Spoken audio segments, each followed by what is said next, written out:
सकाळ सकाळ म्हटलं मस्तपैकी कडक चहा प्यावा आणि त्यासाठी दूध गरम करायला ठेवलं तर बघितलं तर दूध पूर्णच फाटून गेलं। मग म्हटलं पनीर भुर्जी करूया। ऑलरेडी बटाट्याच्या भाजीसाठी बटाटे ठेवले होते शिजवायला आणि मग लहानपणची आठवण झाली असं दूध फाटले की नाही आमच्या घरात अशी भांडणं व्हायची खाण्यासाठी।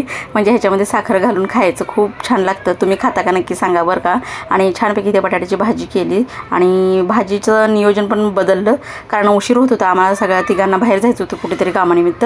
मग त्यासाठी चपात्या करायला उशीर होईल आणि टाईम होत होता त्यामुळे मग आयडिया अशी केली मस्तपैकी वडे गरमागरम केले आणि कारभाऱ्यांना पाव आणायला सांगितले आणि छानपैकी असा मस्त सकाळचा नाश्ता वगैरे आम्ही वडापाववरच केला आणि गरमागरम असे वडापाव खायला खूप भारी वाटले बरं का। माझ्या नशिबात काय असेल ते सांगता येत नाही बरं का। त्या बटाट्याच्या नशिबात बघा बटाट्याची भाजी आणि चपाती करणार होती मी पण झाले त्या बटाट्याच्या भाजीचे वडे। आणि आता वडे म्हटल्यावर मनस्वीचा आनंद काही गगनात मावेना। मग म्हटलं चला मस्तपैकी ते गरमागरम वडे केल्यानंतर मनस्वीचं काही नाक थांबते व पटकन किचनमध्ये आली आणि म्हणाली मम्मी आधी वडापाव दे। दोघांना मस्तपैकी वडापाव दिला। मी सुद्धा खाल्ला। तुम्हाला कसा वाटला व्हिडिओ आवडला सबस्क्राईब करा।